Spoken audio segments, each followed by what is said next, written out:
del tesoro di Robert Louis Stevenson, capitolo 34 e ultimo. La mattina dopo ci mettemmo al lavoro molto presto, perché il trasporto di quella gran quantità di oro per quasi 1 miglio sulla terraferma fino alla spiaggia e da lì per 3 miglia con la lancia fino alla Hispagnola era un'impresa non da poco per un numero così esiguo di persone. I tre ancora sull'isola non ci davano troppe preoccupazioni. Una sola sentinella sul fianco della collina era sufficiente per metterci al riparo da un attacco improvviso. Inoltre eravamo convinti che non avessero più voglia di combattere. Il lavoro fu quindi svolto di buona lena. Gray e Ben Gunn facevano avanti e indietro con la lancia e durante la loro assenza gli altri ammucchiavano il tesoro sulla spiaggia. 2 lingotti appesi ai 2 capi di una corda erano un carico notevole per un adulto, che lo costringeva a camminare molto piano. Da parte mia, non essendo molto utile per il trasporto, fui tenuto occupato tutto il giorno nella caverna, a mettere le monete nei sacchi delle gallette. Era una strana collezione, simile al gruzzolo di Billy Bones, in quanto a varietà di coni, ma ben più grande e talmente più vario che la loro classificazione mi diede un piacere grandissimo. Inglesi, francesi, spagnole e portoghesi, Guinee e Luigi, dobloni e doppie Guinee, moidori e zecchini, i ritratti di tutti i re d'Europa degli ultimi 100 anni, curiosi pezzi orientali con incisioni che parevano fasci di spago o brandelli di tele di ragno, pezzi rotondi e quadrati, e pezzi con un foro al centro, come se andassero portati al collo. Si sarebbe detto che tutti i tipi di denaro del mondo avessero trovato posto in quella collezione. E quanto al numero, sono certo che dovevano essere come foglie d'autunno, tanto che a forza di stare chinato e suddividerli, mi dolevano la schiena e le dita. Il lavoro continuò giorno dopo giorno. Ogni sera, a bordo, era stata stivata una fortuna, ma un'altra ci aspettava l'indomani. E per tutto questo tempo non si ebbe notizia dei tre ammutinati superstiti. Infine, doveva essere la terza notte. Il dottore e io stavamo passeggiando sul fianco della collina, da cui si dominano i tratti pianeggianti dell'isola, quando dalle fitte tenebre più in basso il vento portò fino a noi l'eco come di un grido o di un canto. Alle nostre orecchie giunse solo un frammento, seguito subito dal silenzio di prima. Iddio li perdoni, disse il dottore. Sono gli ammutinati. Ubriachi fradici, signore, si udì la voce di Silver da dietro le nostre spalle. A Silver, devo dire, veniva concessa la più ampia libertà, e nonostante le ramanzine quotidiane, sembrava considerarsi di nuovo un sottoposto, con tutti i privilegi e i rapporti di confidenza. Ero ammirato dal modo in cui sopportava queste offese e dalla cortesia con cui cercava instancabilmente di ingraziarsi il nostro favore, anche se tutti lo trattavano più o meno come un cane. Facevamo eccezione a questa regola io e Ben Gunn. Lui perché aveva paura, una paura sfegatata del suo antico nocchiero, io perché avevo effettivamente di che essergli grato. Per quanto a questo riguardo, credo che avessi più motivi di chiunque altro per pensar male di lui, avendolo visto sull'altopiano meditare un nuovo tradimento. Perciò il dottore gli rispose con una certa scostanza. Ubriachi o fredicianti? Disse. Avete ragione, signore, rispose Silver, e detto tra noi non è che faccia tutta questa differenza. Non presumo che vi aspettiate di essere considerato una persona dotata di umanità, ribatté il dottore, beffardo. E i miei sentimenti quindi potranno stupirvi, mastro Silver, ma se avessi la certezza che fossero febbricitanti, e ho la certezza morale che almeno uno di loro abbia la malaria, dovrei lasciare il campo e a costo della mia carcassa portar loro tutta l'assistenza che sono in grado di dare. Con vostro permesso, signore, fareste un grave errore, disse Silver. Perdereste la vostra preziosa vita.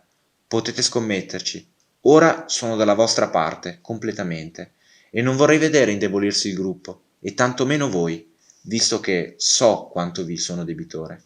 Ma quegli uomini laggiù non saprebbero mantenere la loro parola, no, anche se lo volessero.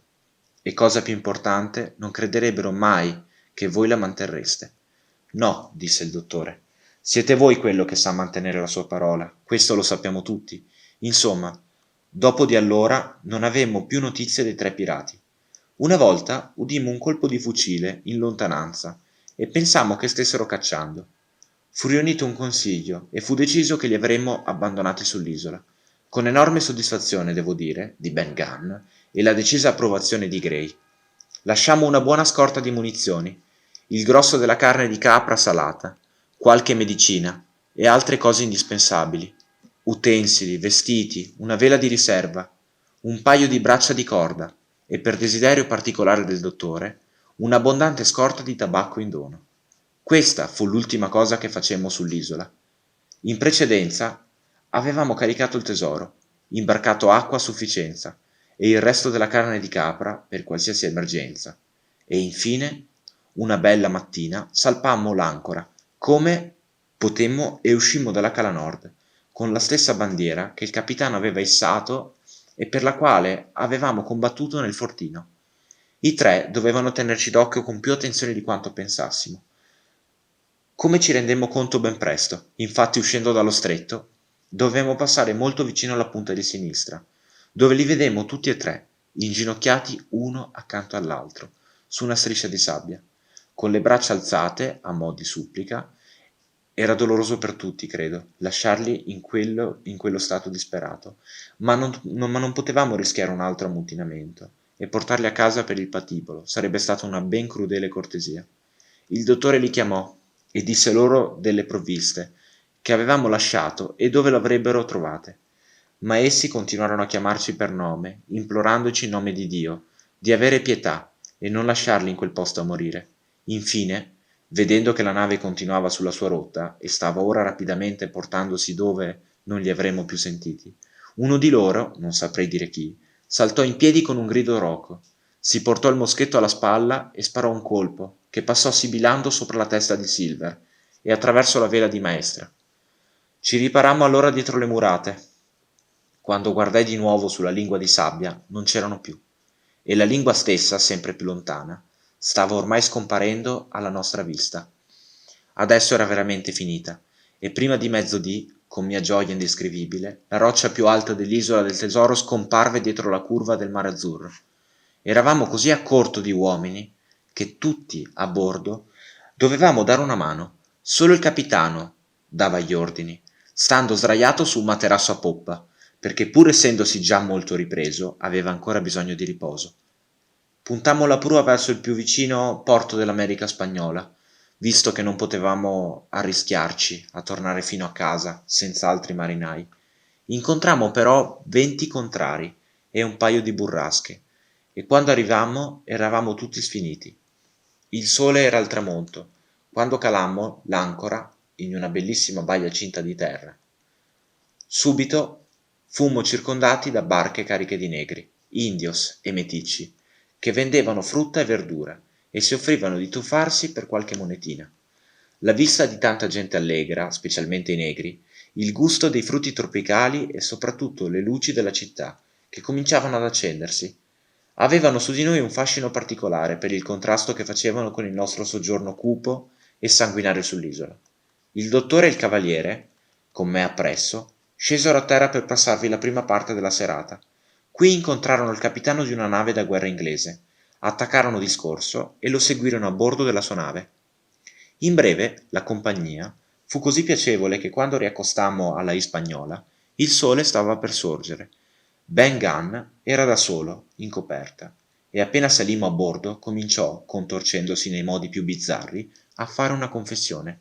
Silver non c'era più.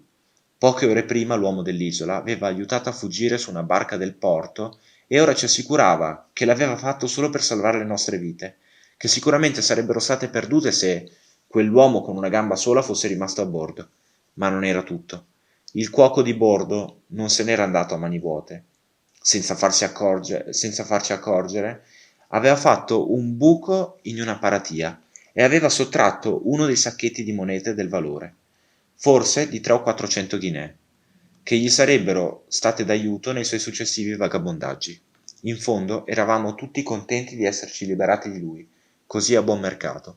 Insomma, per farla breve, trovammo dei marinai. Il viaggio di ritorno fu buono e alla Spagnola raggiunse Bristol, proprio mentre il signor Blandy stava cominciando a pensare di armare una nave di conserva. Degli uomini che erano partiti con lei, solo 5, facevano ritorno.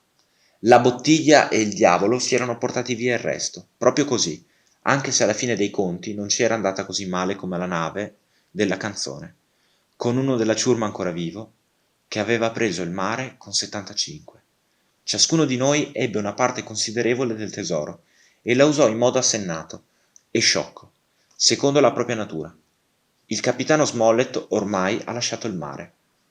Gray non ha solo smesso da parte i soldi, ma, preso da un improvviso desiderio di migliorare la sua condizione, ha studiato e ora è secondo a bordo di un bel tre alberi di cui è anche comproprietario. Si è inoltre sposato ed è padre di famiglia. Per quanto riguarda Ben Gunn, ricevette 1 migliaio di sterline, che ha speso o perduto nel giro di 3 settimane, anzi, per essere più precisi, in 19 giorni, visto che al 20° è tornato a mendicare. Gli fu dato allora un posto da portinaio, proprio come aveva paventato sull'isola, e vive ancora, ed è molto popolare tra i ragazzi di campagna, di cui è un po' lo zimbello. Inoltre canta ultimamente in chiesa la domenica e nelle feste comandante. Di Silver non si è avuta più notizia. Quel formidabile uomo di mare con una gamba sola è finalmente uscito dalla mia vita, ma c'è da giurare che si sia incontrato da qualche parte con la sua negra e che finalmente se la stia spalsando con lei e con Captain Flint. Almeno c'è da augurarselo, visto che le sue possibilità di passarsela bene nell'altro mondo sono molto scarse. Per quanto ne so, i lingotti d'argento e le armi sono ancora dove Flint li ha sepolti, e per quanto mi riguarda possono restarci per sempre. Nemmeno le catene, trascinato da un carro di buoi, tornerei di nuovo su quell'isola maledetta. Nei miei incubi peggiori, infatti, sento di nuovo il mare rimbombare sulle sue coste, oppure mi sveglio di soprassalto con la voce stridula di Captain Flint, che mi risuona ancora negli orecchi. Pezzi da 8, pezzi da 8.